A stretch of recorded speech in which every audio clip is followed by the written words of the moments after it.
킹 달러의 시대가 재림한 것이 아니냐. 연준의 긴축 정책 종료 국면에서는 약 달러를 예상했지만 그렇지 않은 부분들이 여실하게 드러나고 있고요. 네. 언제까지 그럼 이럴까? 정책에 대한 불확실성 그리고 리스크 요인에 대한 공포감이 있을 때에는 달러로 수요가 모입니다. 예전에는 미 국채나 스위스 프랑, 일본 엔화로 갔었는데요. 네. 지금은 그런 데 가지 않고요. 네. 그냥 미 달러가 가장 안전한 수요처럼 인식이 되고 있고요. 저희가 봤을 때는 내년 1Q까지는 이어질 가능성이 있다라고 생각을 하고 있습니다. 4.4에서 4.5%는 미국제 10년물은 저희가 상단으로 보았습니다만은 상단을 조금 더 열어둬야 되는 것이 아닌가. 시장 금리가 높아지면서 자산 시장에 악영향을 미칠 가능성이 상당히 높아지겠죠. 자, 이제 또 이분 모셔서 수요일입니다. 채권에 대한 얘기를 나눠보도록 하겠습니다. 채치수 채권으로 치유하는 수요일 상상인증권 신월 투자전략팀장과 함께합니다. 안녕하십니까? 네, 안녕하세요. 네, 팀장님 뭐 여쭤볼 게 마찬가지로 굉장히 많습니다. 네, 네. 뭐부터 여쭤봐야 될지 모를 정도로 좀 많은데 하나하나 좀 살펴보겠습니다. 일단 환율 얘기부터 좀 네. 해볼까요? 달러원 환율 뭐 연고점 경신을 했고 우리만이 사실 아니라 뭐 일본도 그렇고 환율 지금 변동성이 좀 큰 상황인데 어떻게 보십니까 지금 상황? 네, 지금 어제 미국장 네, 달러 인덱스가 106포인트 맞습니다. 상회했습니다. 네, 연준의 긴축 정책 종료 국면에서는 약 달러를 예상했지만 그렇지 않은 부분들이 여실하게 드러나고 있고요. 네, 그런 상황 속에서 타 통화가 강세장을 나타내기 참 어렵죠. 그런데 지금 연간 기준으로 살펴보면은 1Q와 2Q의 유가증권 특히 증시가 좋았어요. 그랬는데 3Q 들어서 누적 수익률이 달러가 세졌습니다. 네, 그러니까 1, 2Q에는 달러가 레벨 자체가 무너지지는 않았지만 급격히 그래도 모멘텀 기준으로는 이제 긴축 정책이 일단락되면 네. 강달러의 힘이 점차 소진될 것이다라고 하는 생각들이 많았었는데 3Q 들어서 이 반전이 나타났습니다. 그러게요. 그리고 엔화 네, 거의 지금 달러당 150엔을 목전에 두고 있고요. 유로화 역시나 ECB에서의 금리 인상이 계속 일어나서 4.5%까지 올라왔음에도 불구하고 인플레 그리고 경기 둔화에 대한 부분들이 혼재되면서 달러 대비 강세 모멘텀을 못 가져가고 있습니다. 그런 상황에서 이제 달러의 독야 청정인 시대가 그렇죠. 다시 펼쳐진 것이 아닌가라고 보여지고 어제 원달러 환율은 10원 이상 급등을 했고요. 1,350원 레벨에 이제 앞에 다가왔습니다.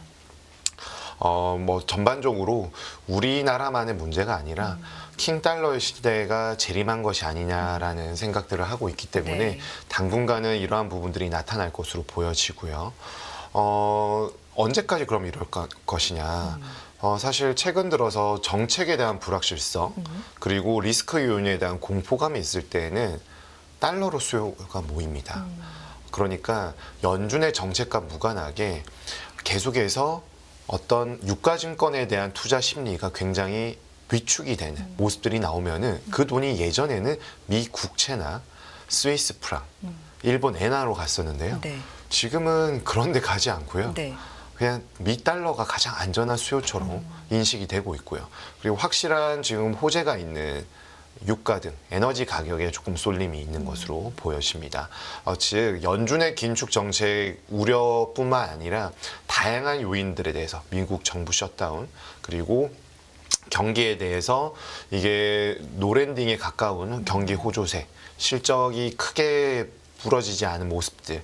그러니까 미국을 대체할 수 있는 지역별, 자산별 이런 부분들에 대해서 대체할 수 있는 것 무언가가 나타나지 않는다라면 강달러의 모멘텀은 당분간 유지가 될 수 있겠고 여기에서 뉴스 플로우나 데이터에 기반했을 때 달러에 대한 수요가 올라간다라면은 좀 상승에 대한 가능성을 지금 당분간 열어둬야 될 것으로 보여지고요.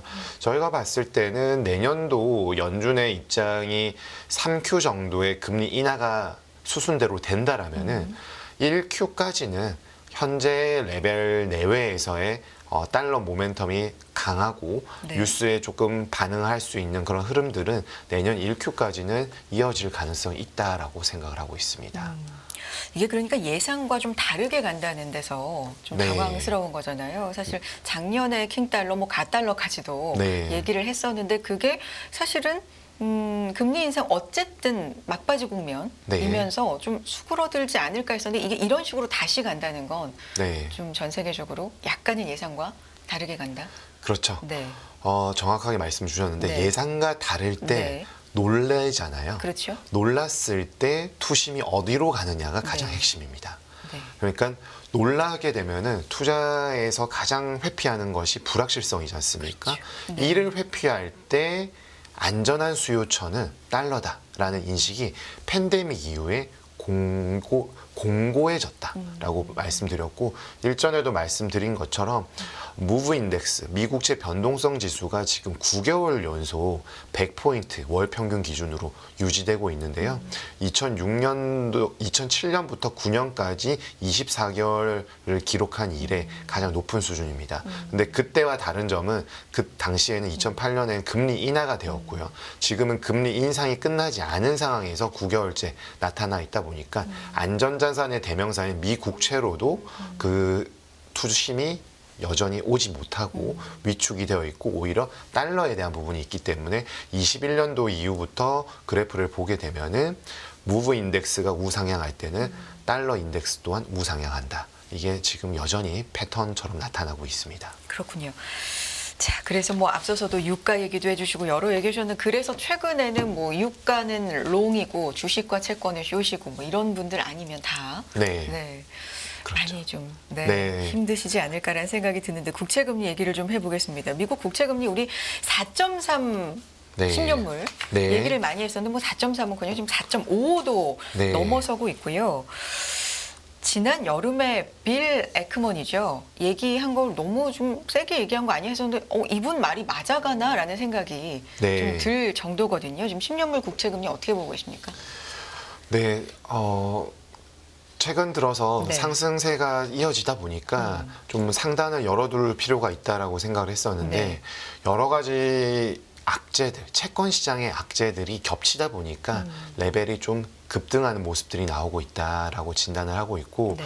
4.4에서 4.5%는 미국제 10년물은 저희가 상단으로 보았습니다만은 여기에 다양한 부분들이 좀 더 겹치다 보니까 상단을 조금 더 열어두어야 되는 것이 아닌가라고 생각이 됩니다. 네. 일단은 미국채 2년물 월평균 금리가 5%를 상회하고 있고요. 네.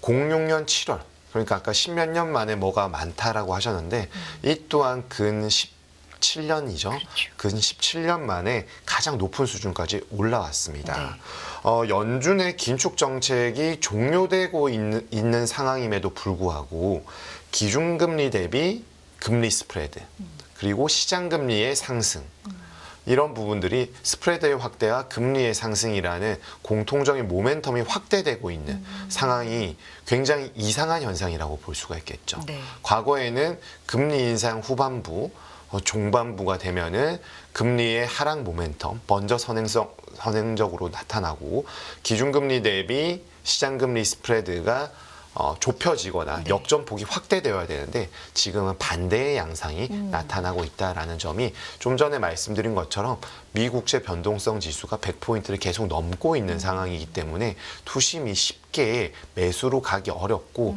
낮아졌던 레벨은 쉽게 올라가는 성향들이 좀 두드러진다라고 볼 수가 있겠습니다. 네. 그러다 보니까 이를 이제 어떤 식으로 해석을 해야 될까 고민들이 되는데요. 그렇죠. 우리나라 기준에서는 대외 요인에 대한 악재가 열려 있다라고 봐야 되겠고요. 특히나 정책과 금리 레벨에 대한 밸류에이션을 해 보았을 때 한미 기준금리 스프레드가 지금 200bp, 2%포인트입니다. 네. 유지될 것으로 보고 있지만 시장이 우려하는 바는 연준이 금리를 올리게 되면은 225bp, 2.25%포인트로 벌어질 것이고 한국 또한 올리는 것이 아니냐라고 생각을 하고요. 여기에서는 이제 방향성이 좀 엇갈릴 수 있다라고 보여집니다. 네. 지금 두 가지의 시나리오를 좀 볼 수가 있겠는데요. 연준이 추가 금리 인상을 했을 때 그러면 당연히 미국채 금리도 올라가겠죠. 그러면은 연준이 추가 금리 인상을 한다라는 거는 미국 대비 한국은행의 기준금리가 벌어진다라는 네네. 걸 뜻하게 되고요.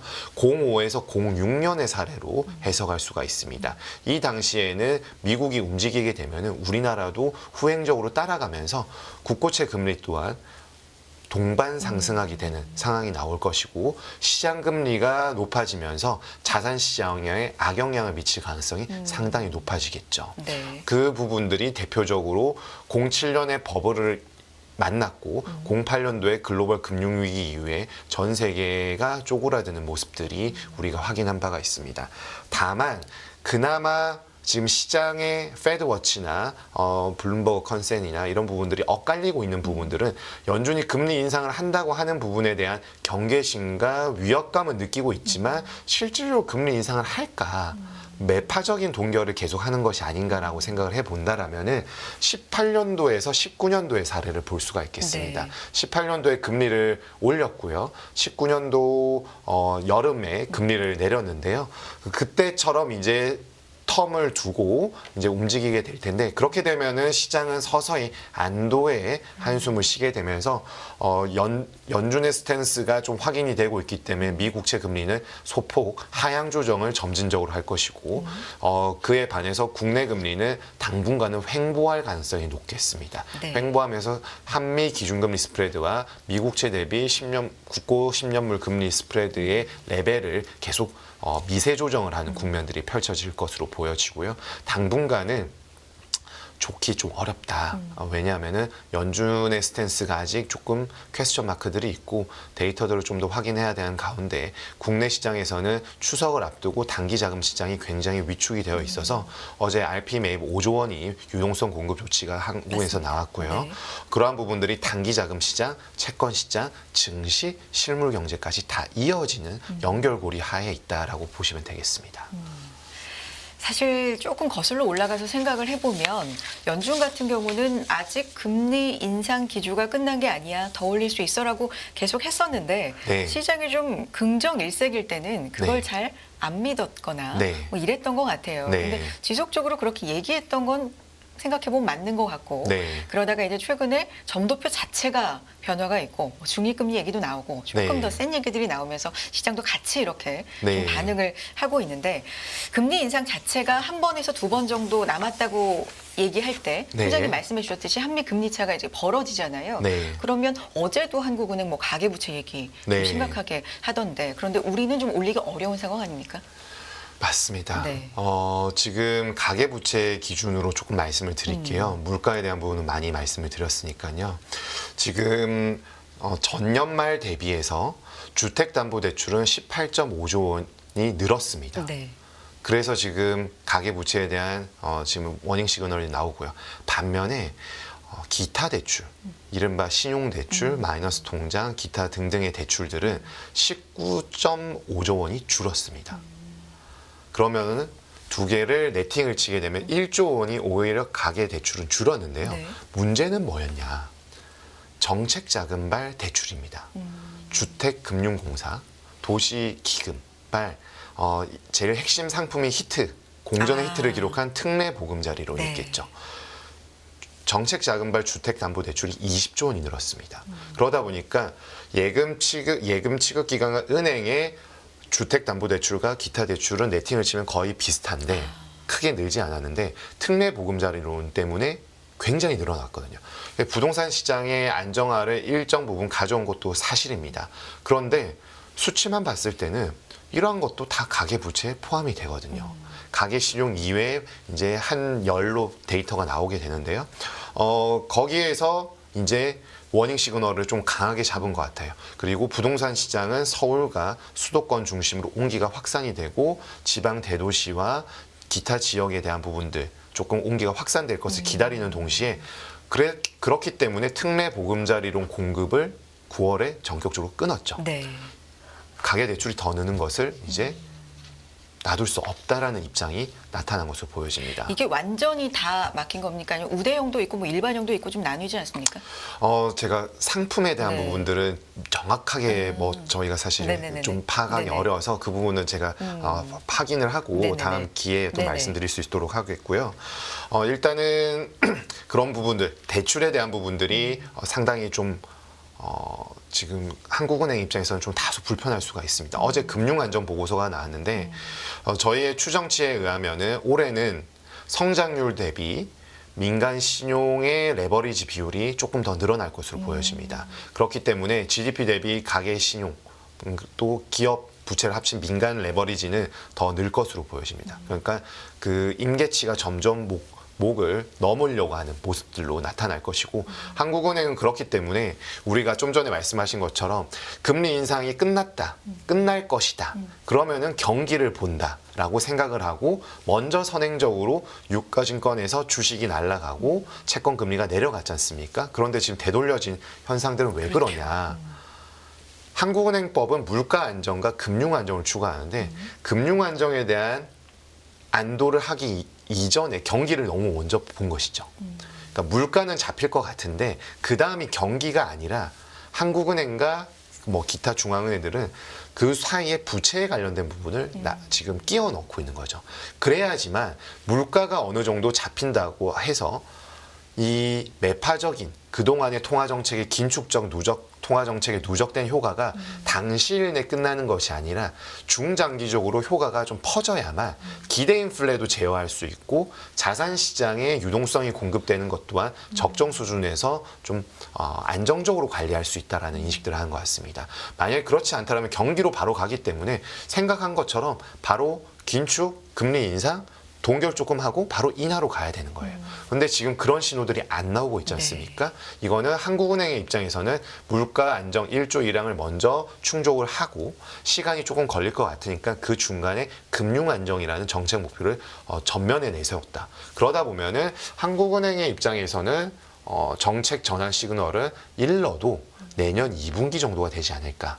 또 공교롭게 내년 2분기에는 총선이 예정되어 있습니다. 네. 그리고 뭐 세입 세출에 대한 부분도 예산안 보셨지만 정부 지출 증감률이 10년 내 가장 낮은 수준이고요.